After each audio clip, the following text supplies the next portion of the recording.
Hey everyone, I just wanted to come on and talk to my friends today.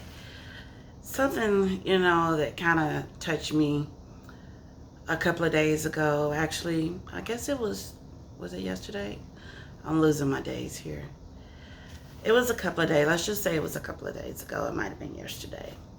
But those of you that know me know that in 2018 of November, my life changed forever.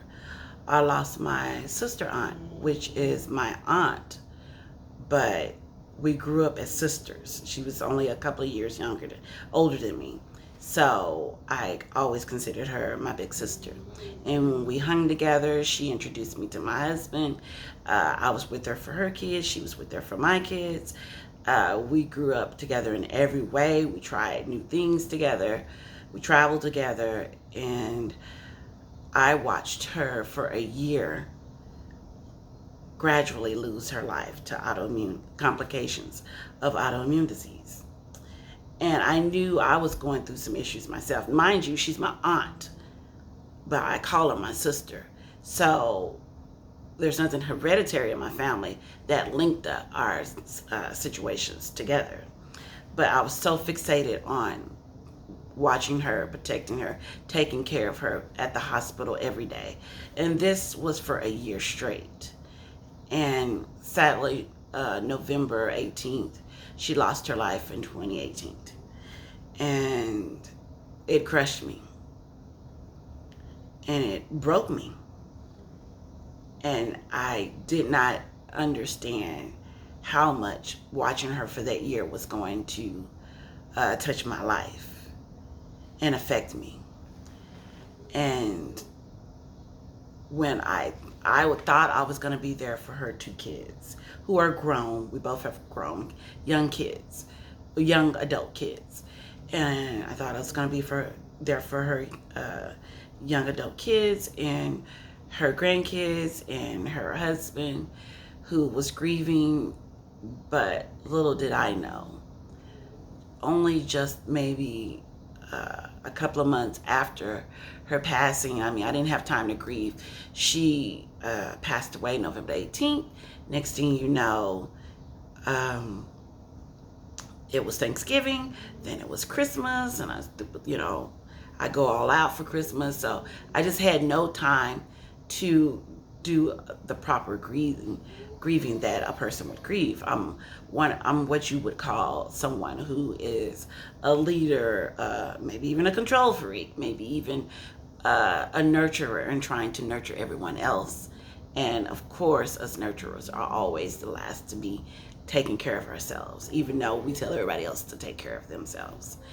And February of 2019, I started to lose my hands. And when I say lose my hands, they started to burn and they started to lose feeling. And then I went to several doctors. They couldn't tell me anything. And I went, for months. This went on for 6 months of not people knowing, or doctor specialists knowing what to do. Finally figured something out, said that I had surgeries, I had hand surgeries, I had, then there were like spines, I had 2 spine surgeries. So let's just say in the last 3 years, almost 3 years, I've had 5 surgeries.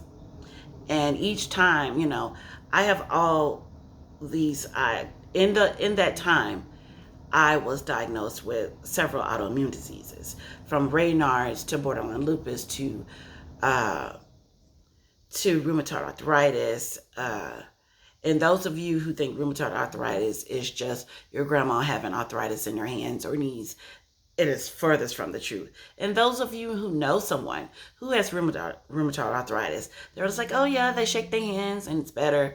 Or yeah, they take a cream and it's better, or blah, blah, blah. Every situation is different. And I found that out. Apparently I was at probably almost stage 4. I began losing a lot of my limbs and my functions. And each time I would have these different surgeries to try to correct something else systematic would happen. So I was rushed to the hospital several times during this time.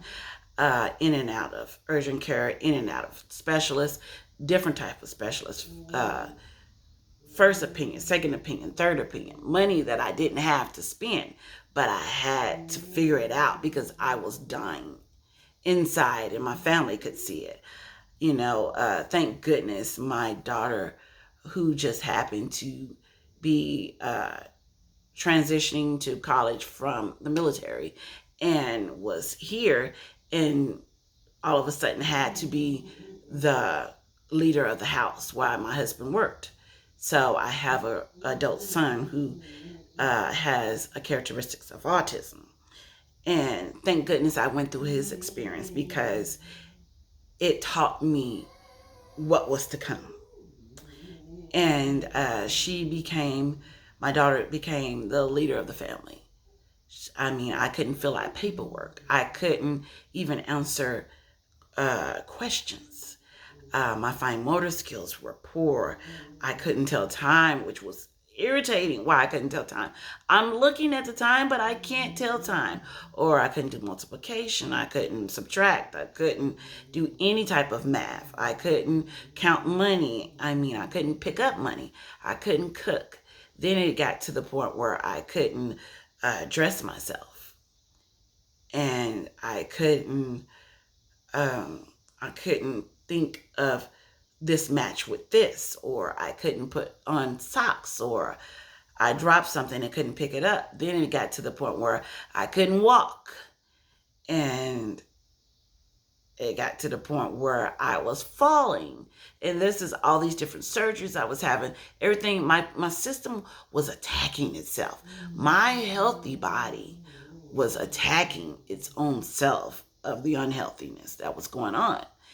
And we didn't know how bad it was because I kept hearing, oh, you have rheumatoid arthritis. What are you whining about?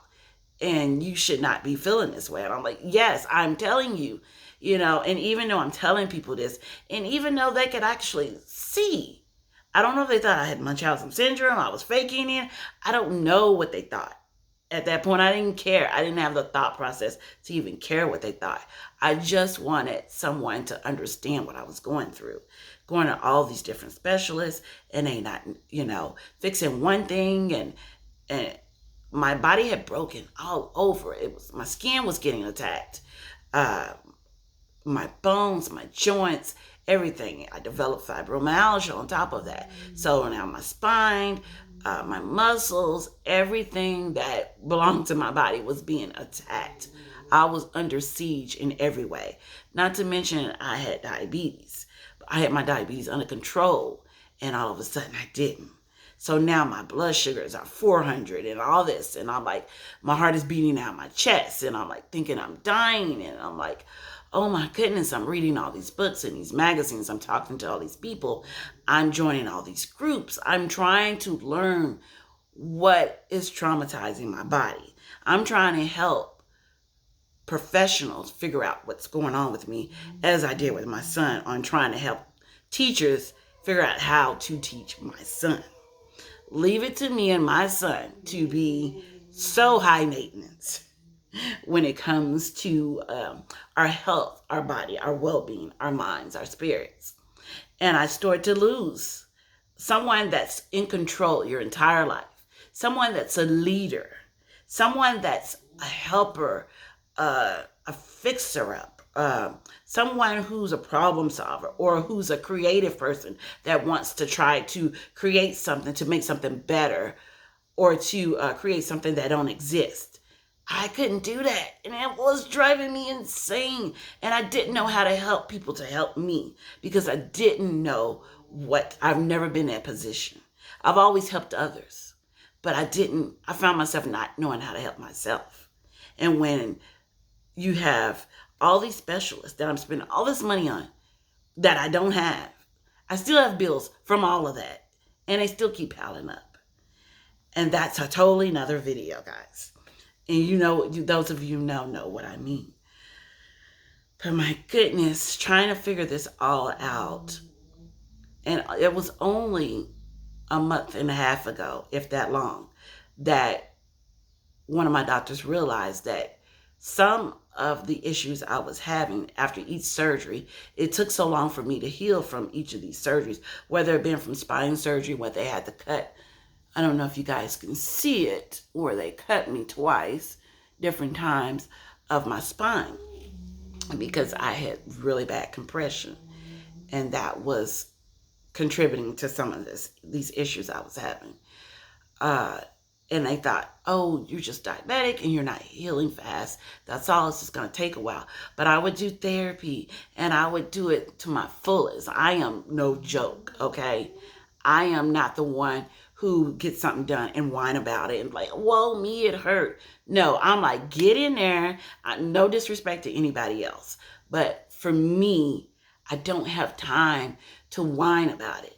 I just need to do it. And so I did it, but it didn't seem like I was doing anything. And so now doctors were doubting if I am doing the work, but I'm there every day at therapy, putting the work in, and then doing therapy also 8 hours at home.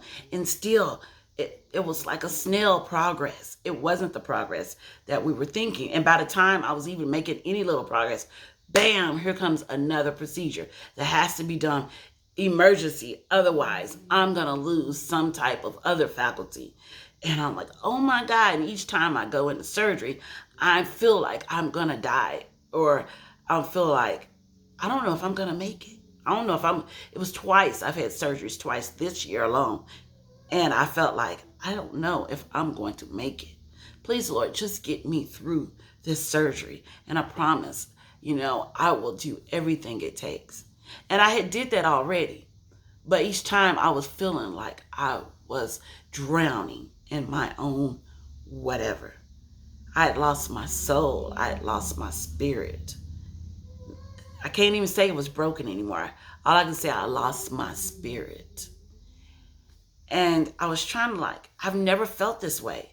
I've never felt this anxiety. Haven't driven a car in about 3 years, but I've started to drive a little bit, so amen to that. But I lost all this independence.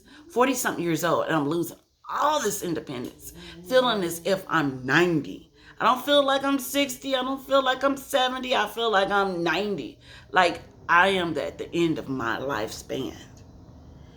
And I started to think my process. I wasn't giving up, but my body, my mind was so broken that it felt like this may be the end.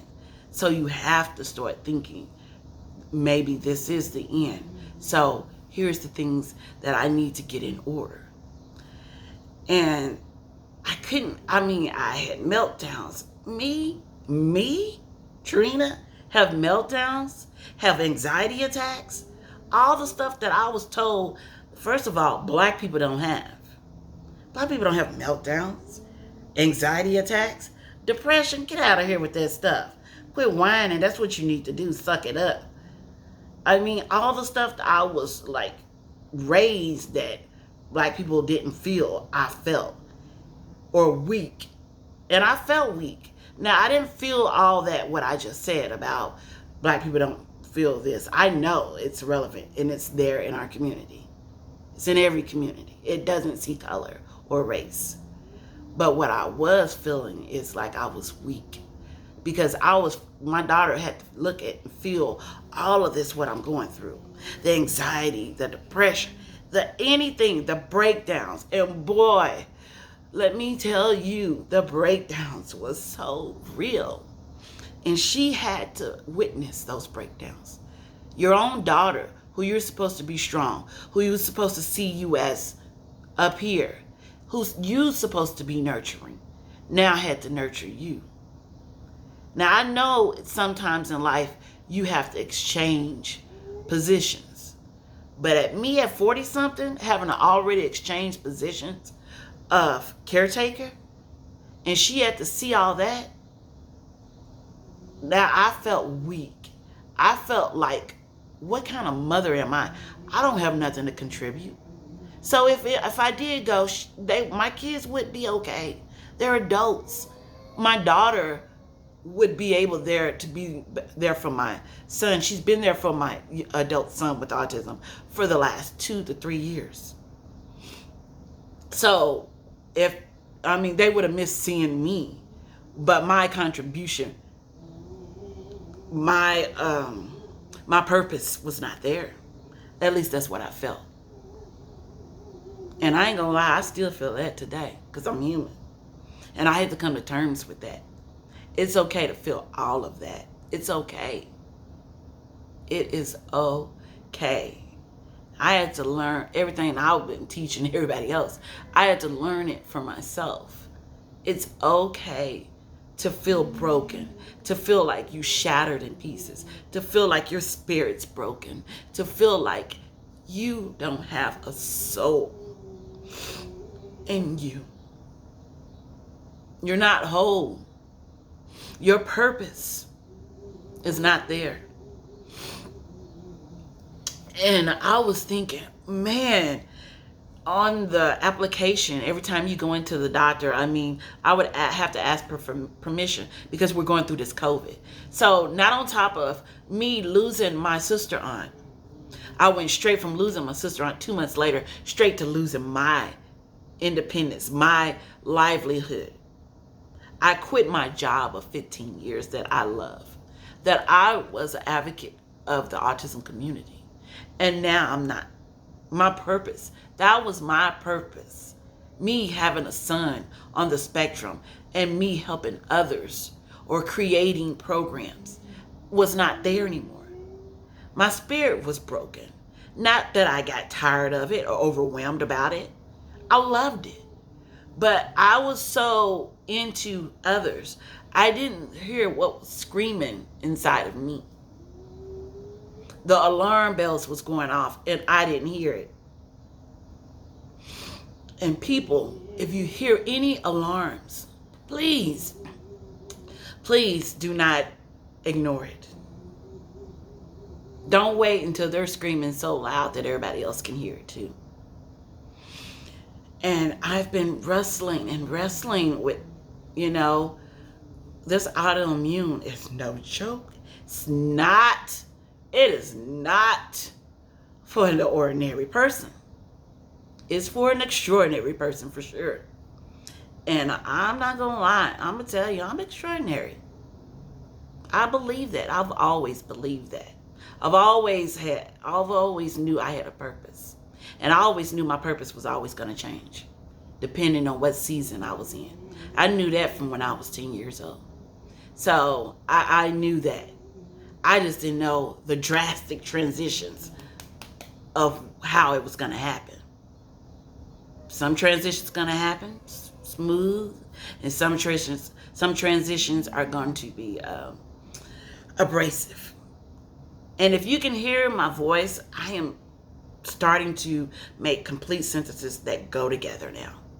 I wasn't making complete sentences. I still can't write. I still can't type. My thoughts are still scrambled in my brain. I mean, I'm fighting to get that back. I'm fighting to see what the new Trina is. Because I was fighting these 3 years to get that old Trina back. And I told my doctor a couple of days ago, just talking to her, we were supposed to be talking about medical and my numbers. And, every time I go to fill out an application, I see where it says, do you feeling depressed? And I always make sure I was all like, 1 to 10, 10 being the most depression. And I would always say 0 or 1 or 2. One time I said 3 and I was all like, crap. Don't you come back trying to say I'm crazy or need to have pills or something. I mean, that's how I was thinking. And, just scared to say, I'm depressed. I need help. Scared to ask. Scared to say it. Scared to see what that meant. And my daughter got to see it all. Because good Lord, she got to see, hear, do it all with me. More than she should ever see in her whole entire lifetime. Hell, more than what I want to see in my lifetime. But it is what it is. And I was talking to my doctor. And, First, I was talking to my daughter a couple of weeks ago, and I was like, why am I doing all this? I'm so inflamed. I feel so swollen. I've gained over 30 something pounds in the last 6 months. And I'm working hard. I'm doing therapy 8 hours a day. I'm doing all these exercises. I'm eating right. I'm plant-based. I'm flexitarian. Those of you know, that's another video. Look it up, flexitarian. That's the life I live. Which basically is just a short version of mostly I eat plant-based foods. 95% is plant-based. 5% is meat every once in a while. That's the sum of it. And we'll talk about that in another video. But and I also forget my thoughts. So forgive me as I'm all over the place. I'm just trying to get all this information out to you guys to say hello, but to also it all boils down to depression. And never be afraid to admit it. Never be afraid to ask for help. And it's okay. And whoever tells you that they ain't never felt it, it doesn't have to be strong of an emotion. It just depends on what you're going through. But baby, we all feel it in some type of way. And I just happen to feel it pretty strong. But then I thought, well, I don't know if this is depression. I don't know. And I was talking to her. I was even talking to my daughter about it. And I was like, but I'm doing all this stuff and it's just not working. That's what's got me so depressed. And I just want my life back. I just want my life back. That's all I want from 3 years ago. And I was talking to my doctor a couple of days ago. And she said, Trina, I don't know if you're depressed, but I do know one thing. You're grieving. And I said in my head, grieving what? Who? The first thing was like, grieving who? Oh, you mean my sister? Oh, yeah. I haven't had a chance to grieve her, especially since all of this sickness I'm going through reminds me every day of how scared I am that I'll lose my life just like she did. Even that I'm fighting so hard. She didn't get a chance to fight. And so she says, no, you are grieving the life you used to have.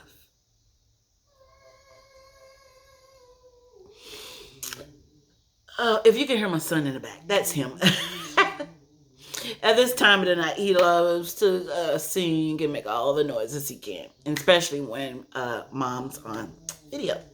So there's my background music. And I say to myself, oh, for 3 years, I tried to explain to people what I was feeling. For 3 years, I tried to explain to people what I am feeling when I didn't know myself. But I am grieving my life that I lost. I used to be vibrant, jokes, karaoke, dances. I mean, I used to be so active and full of life, and I feel dead inside. And I thought I was depressed, but no, I'm grieving not only my sister, but I'm grieving me. I lost me. And that was 2 days ago when she told me that. And she said, you know why you're feeling just a little bit better? Where you could put sentences together, you could drive just a little bit. Or why you don't feel like you're dying right now is because you are coming to terms with your grief. You are moving to the next stage of your grief. And that is acceptance of your new life that you're going to have to carve out for yourself. And I have taken so long to grieve. I mean, nobody has a time limit. But I have constantly been on what what's the word I'm looking for? Sometimes it's hard for me to find the words. My body's constantly in siege of being attacked. So I haven't had time to grieve. And so I'm trying to regain or redo or get back to where it is, because other people around me are feeling like, how long is she gonna be sick? And I'm like, I don't know. But I get to wake up every morning and try to carve out this new life, or to get better and heal that I can carve out this new life. So I just wanted to just kind of go over that. I'm sure I went way back, but for those that just tuning in and do not, know my story, that it's okay to grieve. Those of you who are going through with whatever's going on, it doesn't have to be autoimmune, just whatever you're going through. Grieving is a process, and you have to let yourself grieve. And nobody should tell you how long is that process. It's up to you. How does it look? As long as it's not harming you or anyone else. No one gets to tell you how it looks. And just know that grieving and depression looks alike. And sometimes it does intertwine. And that's okay too. But just be understanding and know when someone, or be aware that someone could be going through this.